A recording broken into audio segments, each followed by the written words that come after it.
Kada prasideda rūpestis pacientu? Atvykimo akimirka? Ar dar iki vizito, kai atidžiai ruošiamasi viskam, kas pacientui svarbu? Čia, Kaišiadorių rajono savivaldybės sveikatos centre, rūpestis nėra baigtinis procesas. Jis neturi pradžios ir neturi pabaigos. Tai kasdienis veikimas, nuolatinis grįžimas prie žmogaus. Registratūra. Rūpestis prasideda dar prieš paciento apsilankymą, nuo pasiruošimo priėmimui, vidinio susitelkimo, nuo sprendimų gimstančių tam, kad paciento kelias būtų aiškus ir saugus.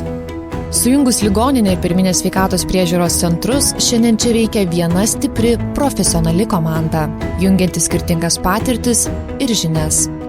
Komanda, kuri dirba susitelkusi, gilinasi į kiekvieną situaciją, ieško geresnių sprendimų, plečia galimybės ir kasdien kuria aplinką, kurioje pacientas jaučiasi matomas ir saugus. Todėl čia laikas matuojamas ne tik valandomis, minutėmis ar sekundėmis.